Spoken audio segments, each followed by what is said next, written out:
You need people like me. You need people like me so you can point your fingers and say, that's the bad guy. That's the bad guy. That's the bad guy. That's the bad guy. That's the bad guy.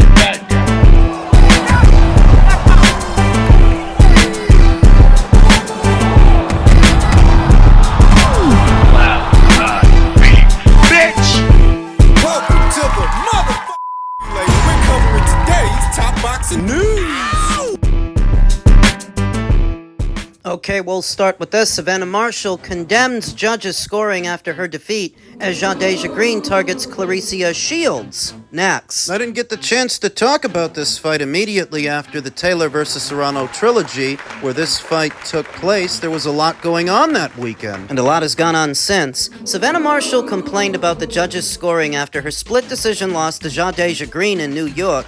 Marshall had been out of boxing for about 2 years after competing in mixed martial arts with the PFL. Jadeja was her first fight back. Although Marshall won 96-93 on one card, and the other two judges had Greene winning 95-94 and 96-93, despite the American being deducted a point for holding. Wouldn't be the first time that Jadeja Greene got a little bit too much consideration on the judges' scorecards. That's what I saw happen in the Melinda Watpool fight. Another fight that perhaps should have gone the other way. Marshall felt the scores from the 3 U.S. judges did not reflect the bout. Taking nothing away from Jadeja, she was absolutely unbelievable tonight, and you know what? I've never been hit like that before, ever, Marshall said afterwards. I've come over here. I've given you all 3 judges. How is that scoring even fair? Even with a point off, look, I'm not saying I won. All I wanted was a fair fight. Come on. Greene acknowledged it was a hard fight.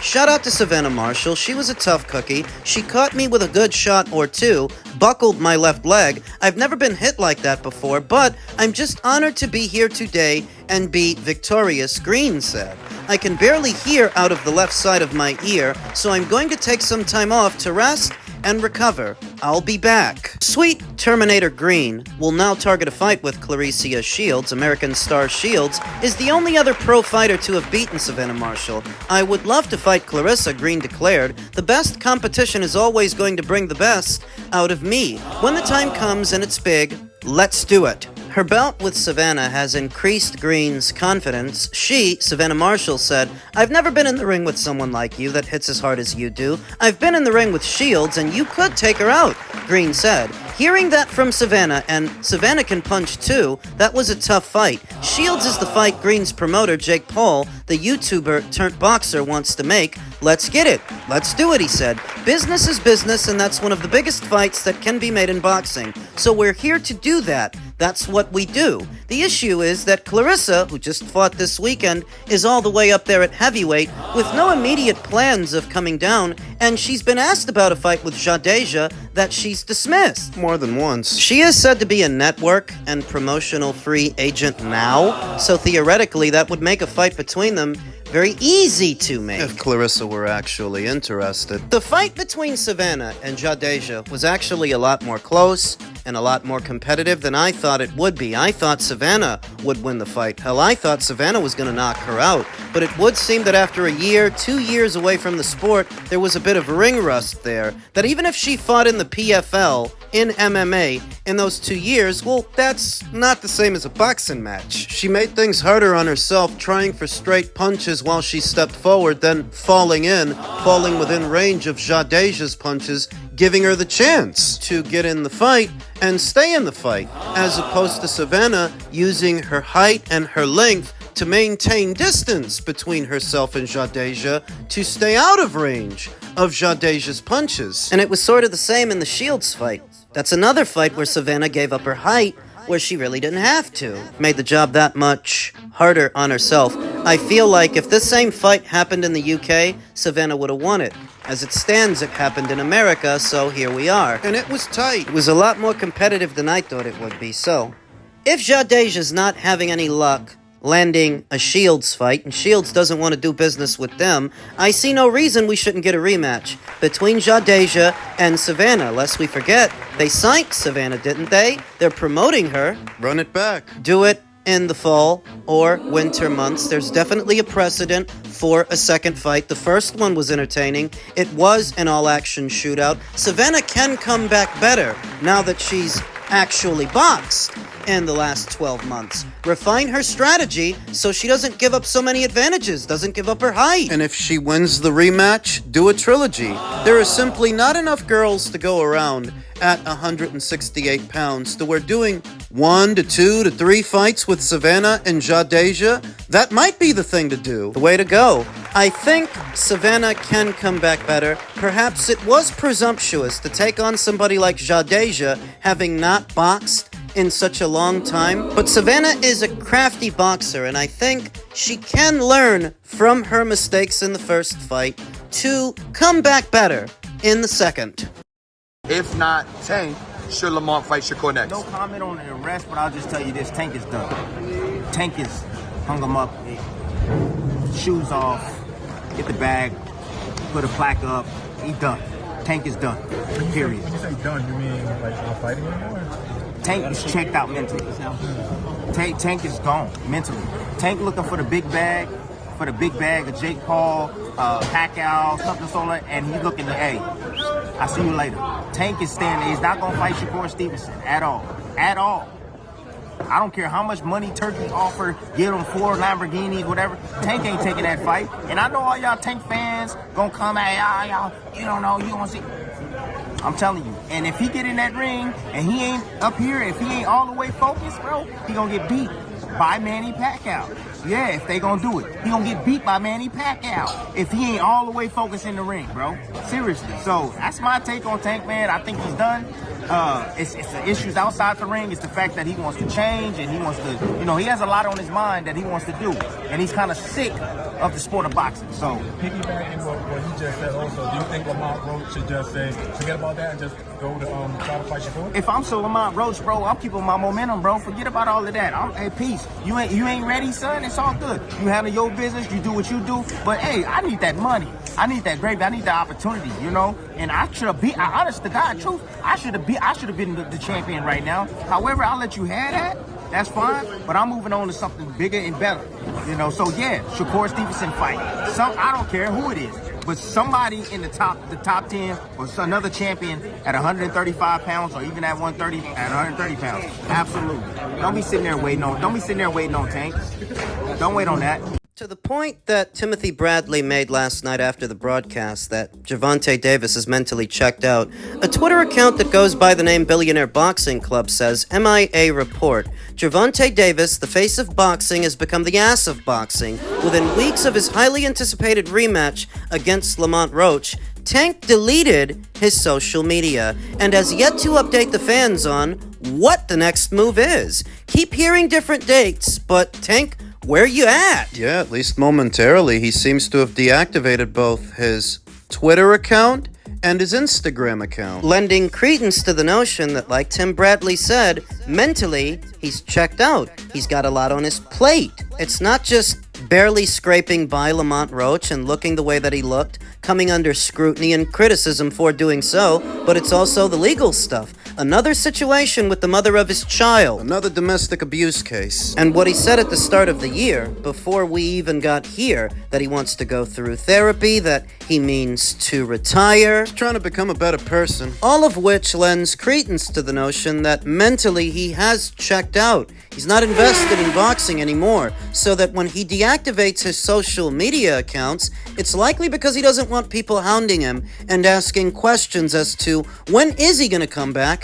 Is he going to face Lamont Roach in a rematch? If not, why not? Timmy says that at this point, a 46-year-old Manny Pacquiao might beat him because his heart isn't in it, his head isn't in it. And I don't think that's a hot take per se. I don't think this is far-fetched. If you've been with this channel long enough, you'll have heard me say on more than one occasion that this is not a profession where you can simply go through the motions like you do working at a burger joint or an office job. You can't hope to do this job effectively if you don't want to be there. If you don't want to be there, it's gonna show. I think it showed in the first Lamont Roach fight. That's why Lamont Roach was able to take him by surprise, because Lamont wanted it more. Able to beat him at his own game, beat him at his own range, win the exchanges, which was surprising to a lot of people, where normally Gervonta Davis does his best work mid-range to inside, not against Lamont. Does that make Lamont a remarkable fighter? Or is it that Gervonta doesn't have the stomach for this anymore? I don't have all the answers. I don't pretend to. All I know is what I've maintained. For weeks now, I've said that I didn't believe this fight would happen on the 16th of August because it takes a minimum of 8 weeks to promote a show like this. Promote it adequately. So I didn't think the fight would happen on the 16th, and now it doesn't look to be happening on the 16th. Will it happen later in the year? Does Gervonta Davis actually have the gall to end his career like this or worse? Not end it yet, but go in a different direction entirely, without getting his lick back from Lamont Roach, without settling and finishing that unfinished business. He's a coward. I honestly wouldn't put that past him because he's a coward. When Timothy Bradley said that he will never fight Shakur Stevenson, no matter how much money Turkey LL Sheik offers him, how many times have you heard me say that? Do you guys feel close to a Shakur Stevenson fight now? Do you get the sense that's gonna happen? I mean, I'd love to be wrong about this. I'd love to be wrong. And I'd love to see Shakur Stevenson take him to school, because that's what would happen if they fought. The same way I told you years ago that Errol Spence don't belong in the same ring as Terrence Crawford is the same way I'm telling you Gervonta don't belong in the same ring as Shakur. And Gervonta Davis knows it. That's why you can't pay him enough money to take that fight. Not Nostradamus, I don't know what the future holds, but I'm not holding my breath for a Davis versus Stevenson fight, no sir. Because even Davis versus Roach 2 might not happen. Hold on, I'm gonna call you back. Okay, man. Yeah, man, easy. What you said? You got me better. You gonna beat me easy? You gonna beat me easy? No, I'm gonna knock you out. You gonna knock me out? You think so?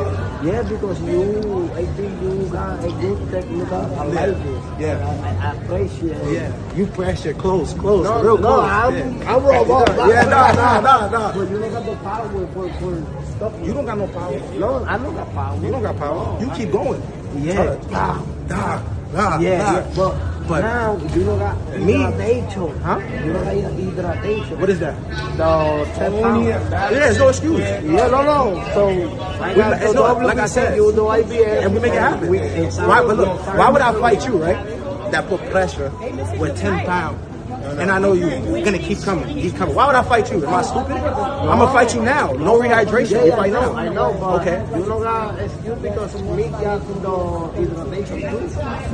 And me and you No, you small. No. Yeah, you small. And Your head big. Your head big. No. You're bad. You got big head. We make it happen. Mine's too. No.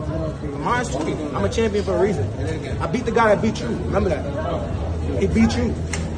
If the fight happens, I want to bet you 100. 100,000? Yeah. You make it happen. No. When the fight set, Yeah. I promise you, I want to bet. You're gonna pay. Yeah, no, bet. You're gonna bet? Yeah. 100,000? Yeah. Okay. You got 50 your package. Oh yeah, I got 50, 100,000. Okay. We gonna be better. Okay. 100,000. Yeah. So it would seem that newly crowned WBC, two-time super lightweight champion Subriel Matias has spent the last week or so running down on the other champions at the weight. Very old school. Last week it was Teofimo Lopez, who he slapped. This week it was Richardson Hitchins and Gary Antoine Russell, who became WBA champion in his last fight. So you heard Richardson Hitchins admit that he didn't want to fight Subriel Matias if there was going to be a rehydration cap, which is customary in all IBF title fights unless there's more than one alphabet title on the line. But at the same time, he didn't have a problem fighting George Kambosos with a weight cap. He didn't have a problem fighting Liam Paro with a weight cap. But he's got a problem when it's Subriel. He's the one who admitted that, but he also said that now that there's not a rehydration cap, he's happy to do it. It's one thing to say it, but it's another thing to do it. He also mentioned that he beat the guy who beat Subriel, former champion Liam Paro. But we all know that triangle theories don't work, because you beat Liam and Liam beat Subriel, that doesn't mean you beat Subriel. No, we just saw this. Savannah Marshall beat Franchon Cruz, who beat Jadeja Greene, who beat Savannah Marshall. Just saw this. Joe Joyce beat Joseph Parker, but lost to Zile Zhang, who lost to Joseph Parker. Triangle theories don't work. Hitchins beating Liam and Liam beating Subriel doesn't mean that Hitchins beats Subriel. I haven't forgotten about that Gustavo Lemos fight. It's fresh in my mind. Lemos is a pressure guy, like Subriel is a pressure guy, but Lemos is a lot smaller than Subriel, doesn't punch as hard, and he was giving Hitchins fits. To a lot of people, he should have won that fight.